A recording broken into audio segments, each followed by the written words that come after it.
So they saying that the Pelicans, they not really happy with Zion's, like, you know what I mean, like his conditioning. And they quoted, the quote coming from the team is, he don't listen. Which is crazy. That's the actual quote? He don't listen. He doesn't, or he does not listen. Coming from who? From the team, from sources from the team were quoted as saying he doesn't listen. Okay. Like, who's sources? Because sources could be players. That's right. You know it could be anybody. It could be the motherfucker parking your car. You know what I'm saying? Go ahead. My question to you is, do you feel like Zion, because you know the hype he came in with. Yeah. You know what I'm saying? Do you feel like he is maybe missing an opportunity to lock in, like how we was talking about Bron, like that level of discipline, to lock in and become like that generational type of player? I think from the beginning, there was so much put on Zion, right? Like crazy, thrown at him. Like, you have to be, you're the next. You know what I mean? Like, you are the logo. Like, you're the next guy, right? You're the next Bron. We haven't seen nothing like this since 03, right? So because of that, we last episode we were talking about giving the white hat at 18 years old. This kid is 18. This kid still want to eat McDonald's. This kid still want to eat Chick-fil-A. Still want to drink iced tea. His man is from South Carolina. He from South Carolina, where this is what they do. They eat. It's family. It's the country. They outside. They barbecuing. This is what we do, right? And okay, I'm cool with that. Now they consider me to be, okay, cool, right?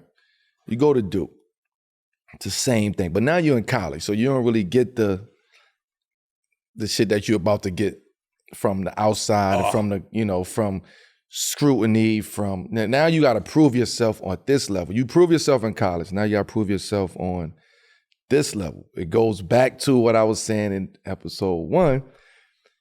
No matter what you did in college, you still got to prove yourself. Right? So now you coming in with all of this. You bigger than the organization. You don't play.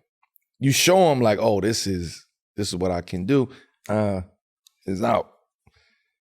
Now, in your mind, you never had to deal with nothing like this before. You're 19. I never dealt with no shit like this before. Like, I went from high school to college to the NBA in a year and a half. Almost in less than 24 months. So I don't know how to deal with this type of shit. Now you putting me into a city, an organization, and you saying, here, by default, you are the face of this city. As soon as you step this state, you are. You ain't even put the warm-ups on yet. You ain't even get off the plane yet. You don't know how to fathom that. So you relying on who? Your parents. You know, your agents, you don't know who's friends, you don't know who to trust. You still 19, you don't know who to trust. You don't know how to operate. You don't. So what you gonna do I'm going in the house, I'm gonna go play video games, I'm gonna go chill, I'm gonna do the same shit I do in the dorm. So you still carry that into the NBA, but we want you to be, you, the fan, want him to be in the gym. Zion Williamson, the greatest thing since Wilt Chamberlain and Bron, and like, that's not who he want to be yet. Right? So now he's dealing with the emotional aspect of, the mental aspect of, I don't really want to beat. I just want to play ball. I just want to be 19. I just want to, but it's so much pressure. I can't do this. I can't talk to this. I can't, you get what I'm saying? I can't answer my own questions. So you start battling with that, and then injuries come. So now it's, he's too heavy. He's this, he's that. But when all actuality, the kid is fucking 19, 20 years old. I need to just shed baby fat, baby weight. That's it. So he did it. And what was the narrative? Oh, he looks good. He is strong. He's back. That was the narrative. And now it's like, it's not that. It's like that wasn't even a narrative before. It's like, I do agree with, because I'm going to stand on what I said about Bron and the discipline. He needs to be disciplined. Like, you got to be disciplined when you're that. You understand what I'm saying? So we talk about wearing the white hat and being disciplined and having longevity. You're not going to have that longevity that we all talking about if you're not disciplined. Right? So the discipline is, you know what? Fuck what everybody's saying. I'm out. Like, I'm going to do what I got to do. I'm going to get in the gym. I think he works. I know he works. Let me just say it. I know he works. Yeah.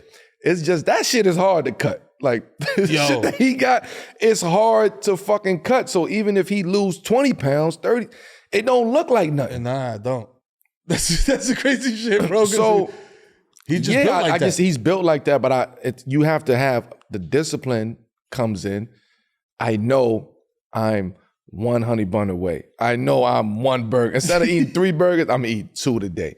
Instead of, you know what I'm saying? Like, you just start slowly breaking your shit down. I ain't gonna have 4 orange crushes. I'm gonna have 2 orange crushes a day. You know what I'm saying? I like to eat salmon. I'm gonna have 1.5 slices instead of 3. It's like, you gotta start tricking yourself and playing the game with yourself because it's too much that's surrounding you.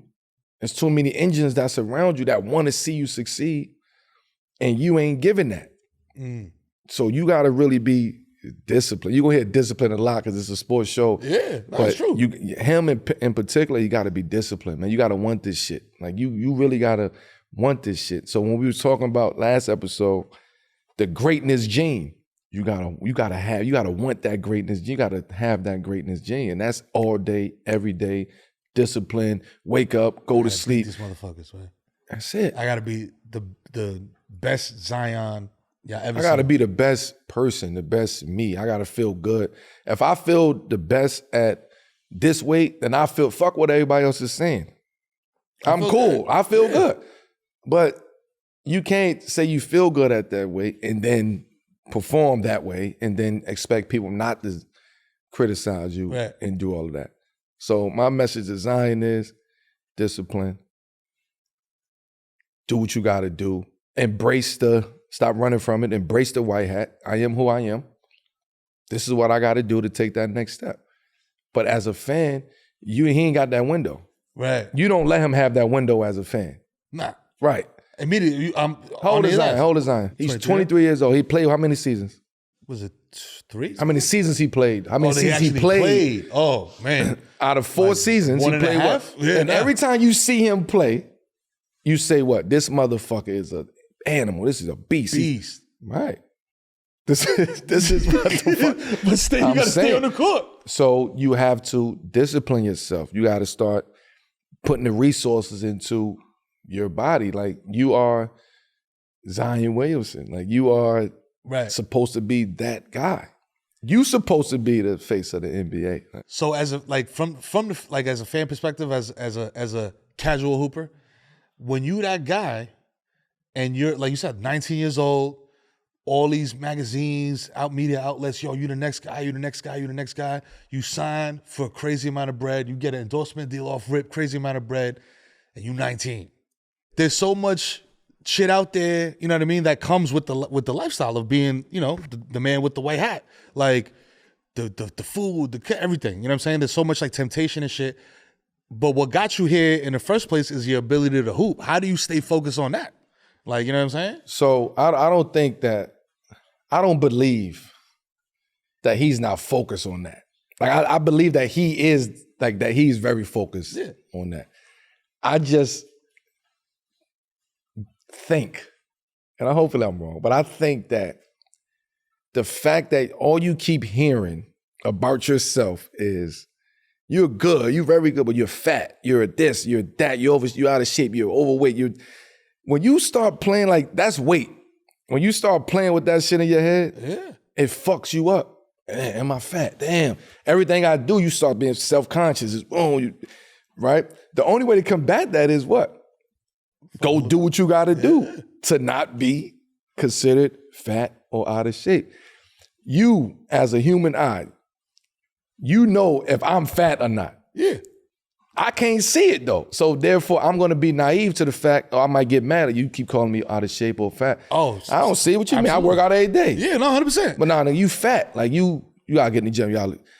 What you mean? With him, I'm putting 450 on the bench. What you talking about? With him, it comes down to discipline. What you eat, how you eat, when you eat. Like, his discipline got to be even more than somebody like second round pick. A LeBron. I don't compare. This man is a superstar. So I'm not comparing you with somebody that's a second round. I'm comparing you to who you're supposed to be compared with, which is everybody wants you to be great. Everybody wants you to be this Zion and great, but are you willing to do what the greats did to sustain that, right?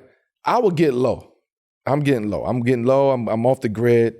Boom, I'm coming back next season. In the gym. The best shit, that you're going to see the best fucking Melo that you've ever seen. TMZ gonna catch you at the store like, Melo in great shape for the season. What is he doing? Is he sick? Is he sick? Like, is it Manjaro? Is he on that Ozempic? Mero, what are you doing, Mero? But nah, that's real, man. And Zion really gotta be disciplined, bro. Like, he gotta just be like, yo, fuck everything else. I'm going to lock into this. And he was on that path. I know it. I spoke to him. I seen him, similar people that was working with, you know what I mean? Like, it was, suggestions and opportunities and chefs, and it was a whole world that was formulated around him. Right. So I'm not saying like, but I know the people that help formulate that circle around you. So utilize those people, because those same people help me come back and be able to play 19 years and eat right and sleep right and think right. And, like, that's just it. Use it. Be disciplined, man. Yeah, man. Wow.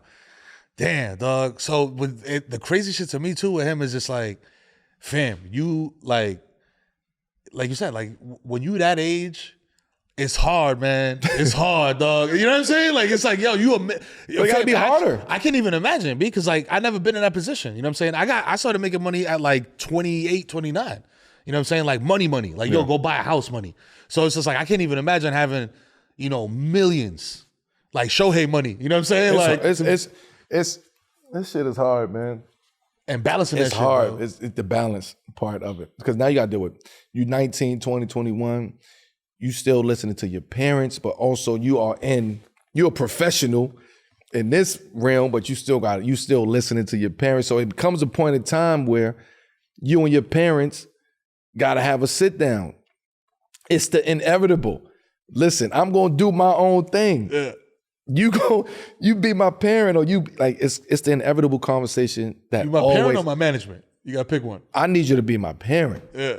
I don't, if you want to be the like manager, because I'm going to grow, I'm going to learn different things. I'm going to be around different people, right? I'm going to learn the business on my own. So now, Dad, no disrespect on mine. I don't need you from that standpoint. Right. I'm going to trust these people to do this, X, Y, Z, but I need you to be this. That moral support, like a parent. You know what I'm saying? Like, hold me down. Right? So for me, I wouldn't want to be a manager to my kids. Or nah, bro, just come holler at me when I'm just going to put the play in front of you here. Here's who you could talk to. Here's only who you could talk to. Here's only who you can sign with. You know what I'm saying? But we're going to make it work to what's best to your ability. Right? And I think with Zion, like going back to that, he just needs, it's on him. It ain't on nobody else, bro. It ain't on nobody else. Use the resources, man. Use the resource. You got them. You know what I'm saying? They did. You got them.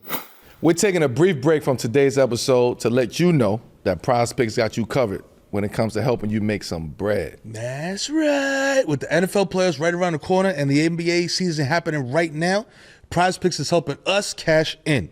Prize Picks is a daily fantasy app where you can select 2 or more players, pick more or less on their projected stats, and turn $25 into $250. You know what I'm saying? That's a quick flip. We need that. The best part about it, Prize Picks is really simple to play. I can make my picks and submit my entry in less than 60 seconds. We got to get on Prize Picks, shit. 25 for 250. You know what I'm saying? I'm like, yo, what kind of flip is that? I need that. So if that's 100, that's flip. That's 2,100, right? Prize Picks allows you to pick combo projections across football and basketball with specials, so you can support all your teams while still cashing in. Be sure to visit prizepicks.com/7pm and use promo code 7pm for a deposit match up to $100.